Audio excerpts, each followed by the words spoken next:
All right, let's dive in. Today, we're tackling the Anunnaki creation story. Specifically, we'll be unpacking this popular YouTube video from Ancient Celestial Whispers. You know, that channel with all the ancient mysteries and UFO stuff. Ah, yes. It's an interesting one for sure. Trying to weave together all those Sumerian myths into a single narrative could be a good place to start exploring these ancient tales and what they might tell us about our place in the universe. Right. And the video wastes no time jumping into the drama. It starts with the Anunnaki home planet, Nibiru, and things aren't looking so good. Their atmosphere is failing, and they need a ton of gold to try and fix it. So naturally, they set their sights on Earth. Exactly. Yeah. The video paints Earth as this pristine paradise, bursting with life. A pretty stark contrast to the dying world the Anunnaki are leaving behind. But what's interesting is how the video introduces this immediate conflict between two major Anunnaki figures, Enki and Enlil. They have very different ideas about this mission to Earth. Yeah, that's a great point. It sets the stage for some real tension right from the get-go. Totally. So can you tell us a bit more about their differing viewpoints, how their personalities shape the events that unfold? Sure.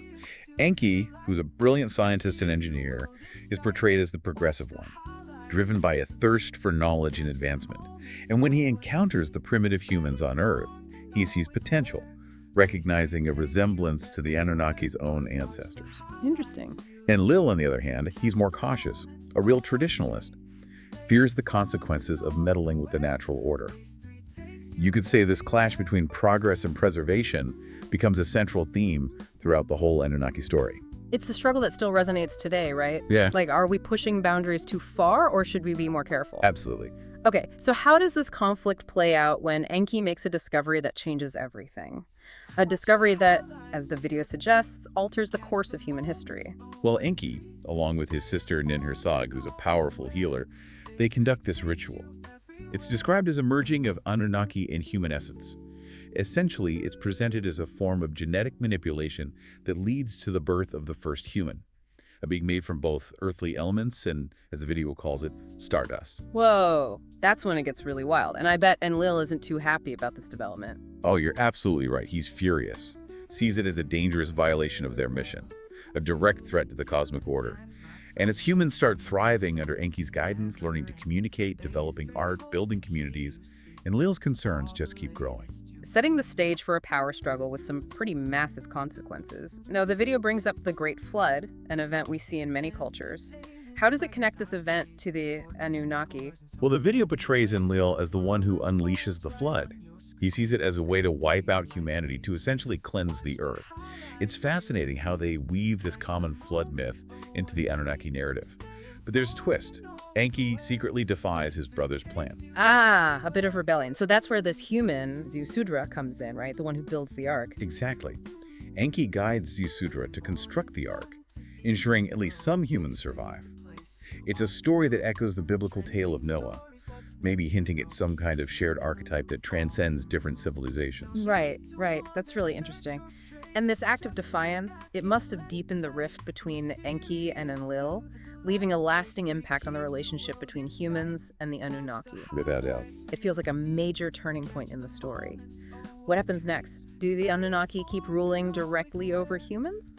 Interestingly, no. The video actually depicts the Anunnaki pulling back from direct intervention after the flood.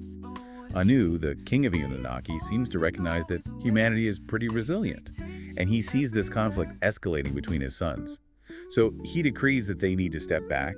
They leave behind their teachings, their legacy, but they allow humans to forge their own path from that point on. So a shift from rulers to something more like distant influencers. But do all of them leave? Not quite. The video throws in another twist. Some Anunnaki, like Inanna, the goddess of love and war, they choose to stay on Earth.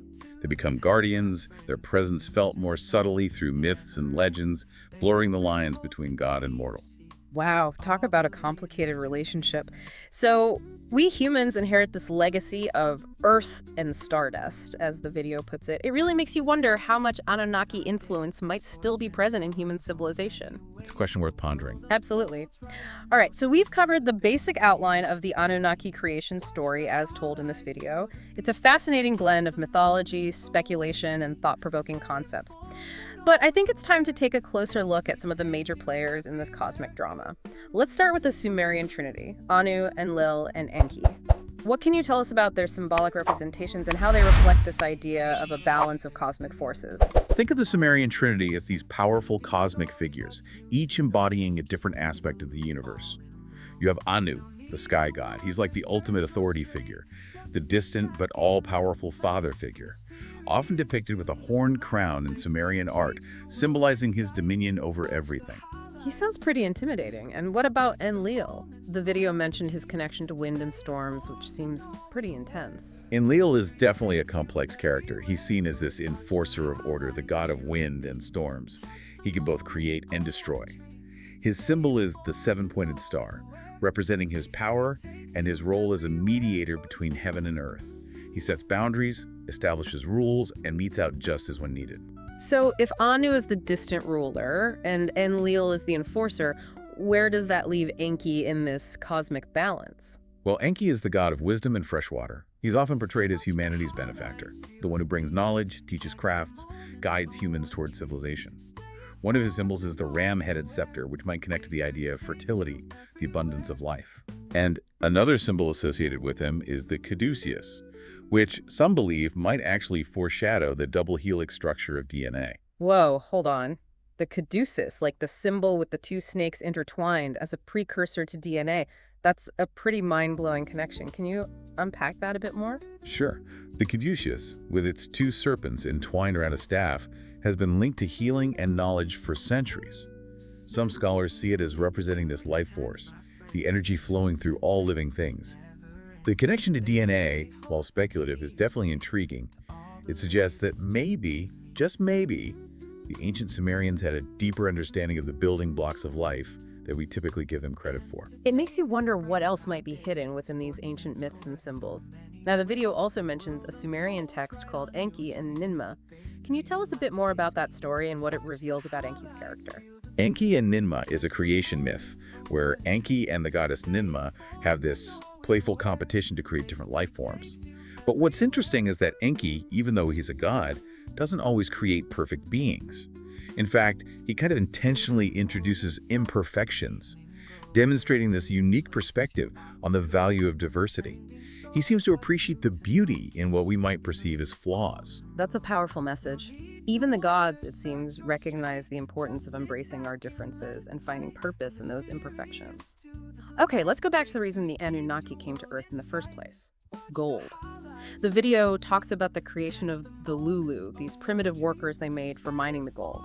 What can you tell us about them and their connection to humans? The Lulus are a fascinating piece of the puzzle. They're described as beings created by the Anunnaki to handle the hard labor, specifically the mining. The video raises this question. Could the Lulu be the missing link between the Anunnaki and us? It hints at the possibility of genetic manipulation, maybe even interbreeding. So we're back to that idea of the Anunnaki potentially influencing human DNA. It's definitely a wild concept, but it keeps coming up. What are your thoughts on this possibility? Well, while it's important to be skeptical, the idea of ancient genetic manipulation is pretty captivating, especially given the advanced technology attributed to the Anunnaki. Of course, there's no hard scientific evidence to back this up, but it's a question that definitely keeps the debate and research going. It certainly gets the imagination working. Now, the video spends quite a bit of time on Enlil, portraying him as this complex, even contradictory figure. He unleashes the flood, but he's also involved in creating the world, establishing order. How do we make sense of these seemingly opposing sides of his personality? Enlil kind of embodies this duality of nature itself. He's the storm god, the one who can both ravage and nourish, destroy and create. This complexity plays out in his actions. He's the one who separates heaven and earth, bringing order to the cosmos. Yet, he's also the one who can unleash these devastating forces. And it's interesting how his story mirrors certain archetypes we see in other mythologies. Like the video mentioned a connection to the Greek god Zeus, right? Exactly. Both Enlil and Zeus are these powerful sky gods associated with storms, thunder, lightning. They're authority figures who intervene in human affairs, sometimes with pretty dramatic results. It seems to speak to this universal fascination with the raw power of nature, the forces that are beyond our control. There's also this theme of transgression and punishment that seems to run through these stories. The video mentioned Enlil seducing the goddess Ninlil and then being banished to the underworld. Right. It's a key episode in Enlil's story. It shows that even a god's actions have consequences. His exile to the underworld is a punishment, but it also leads to the birth of underworld deities. It highlights this cyclical nature of creation and destruction, how things are always in flux. Okay, so now let's talk about Anu, the king of the Anunnaki. He's presented as the ultimate authority, this distant father figure overseeing everything. But we don't really hear as much about him compared to Enki and Enlil. Why is that? Well, Anu tends to be portrayed as this more distant, abstract figure in Sumerian mythology. He resides in the highest heavens, symbolizing the ultimate source of power, cosmic order. We get glimpses of his authority in myths. Like, there's a story where he grants his daughter Ishtar the Bull of Heaven to punish Gilgamesh. But his involvement is usually less direct than Enki or Enlil. He's like the silent power behind the throne. Everyone respects him, but no one really knows him that well. Yeah, I think that's a great way to put it. His distance adds to his mystique, reinforces his position as the supreme ruler. He's the one who sets things in motion, but rarely intervenes directly. Okay, let's shift gears back to the Anunnaki home planet, Nibiru. The video describes it as this advanced world, but then there's this cataclysm that forces them to seek out a new home. What do we know about Nibiru and this fateful event? The video paints Nibiru as a planet of advanced knowledge and collective purpose. But it also hints at a prophecy, this looming disaster that threatens their existence, whether it's environmental, political, or something else, we don't really know. But it's this event that drives the Anunnaki to leave their home and journey to Earth. And their arrival here must have been quite the spectacle. The video describes it as a breathtaking event, something that sparked both awe and wonder among the ancient Sumerians. Imagine witnessing a spacecraft descending from the heavens. No wonder the Sumerians saw them as gods. Their technology would have seemed like magic, their arrival a divine visitation. It's like something out of a sci-fi movie. But instead of an invasion, the video paints a picture of something more complex. It talks about knowledge sharing and cultural exchange. What can you tell us about this period of interaction between the Anunnaki and the Sumerians? The video highlights Enki's role in this knowledge transfer, particularly in Eridu, one of the oldest cities in Mesopotamia. He teaches the Sumerians agriculture, writing, the arts of civilization. It's almost like they're trying to recreate a piece of Nibiru on Earth. It's a fascinating example of how these ancient myths might actually reflect real historical events, even if it's through a mythological lens. But this harmony doesn't last forever, right? The video mentions Enlil's growing concern about the Anunnaki's involvement with humans. Right. Enlil worries that they're becoming too entangled with humanity, potentially disrupting the cosmic balance and risking some kind of divine retribution. And this tension ultimately leads to a dramatic decision by the Celestial Council, this gathering of the most powerful Anunnaki. Sounds like a pivotal moment. What does the Celestial Council decide? Well, they decide it's time for a separation between the divine and the mortal. Okay. The Anunnaki are given a choice.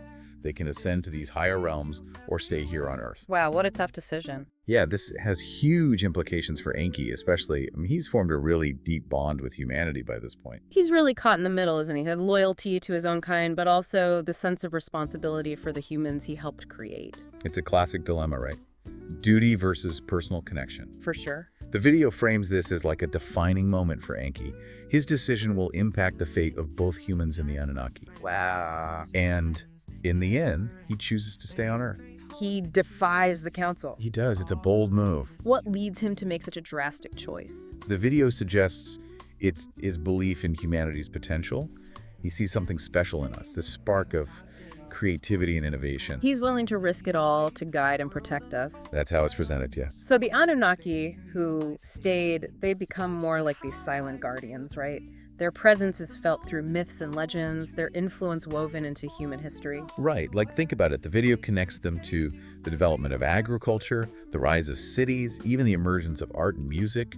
It really makes you wonder if these myths could be echoes of real historical events. It's a question worth asking for sure. The video also touches on a pretty controversial idea, this possibility of Anunnaki influence on human DNA. Right, the ancient astronaut theory. Exactly. What are your thoughts on that?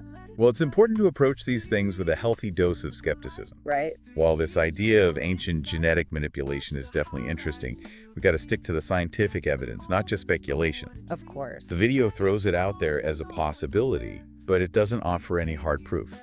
Understandable. It's a topic that always gets people talking. No doubt. But let's shift gears a bit. The video also explores the idea that some of the Anunnaki might have gone into hiding, maybe forming secret societies or becoming these hidden guides for humanity. Yes, the hidden masters. Exactly. What do you make of that concept? Well, the notion of a hidden Anunnaki presence is a popular one. Right. The video points to things like archaeological discoveries and ancient texts as possible evidence. Makes sense. For example, they bring up the megalithic structures like Stonehenge and the pyramids of Egypt. Oh yeah, those are always shrouded in mystery. Right, and some researchers believe they were built with advanced technology, potentially even extraterrestrial tech. Wow, are we talking aliens building pyramids? That's the theory. Pretty wild. It definitely captures the imagination. The video doesn't state it as fact, but it encourages us to think outside the box, question what we think we know about history. It seems like the Anunnaki story opens up this whole world of ancient mysteries and unsolved puzzles. It really does. But beyond the speculation, beyond the theories,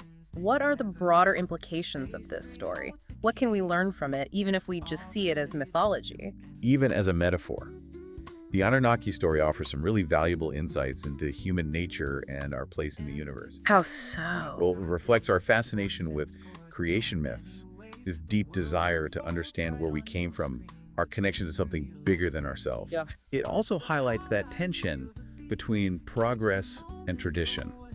It's a conflict that's still shaping our world today. Absolutely. Think about it. Enki's drive for innovation versus Enlil's concern for preservation. It's two sides of the same coin, a debate that's timeless. I see what you mean, and it's a debate we're still having today. Exactly. The story also emphasizes the importance of knowledge, wisdom, that passing down of information. Yes, Enki as the teacher sharing his knowledge with humans. It highlights the power of mentorship, the vital role of education.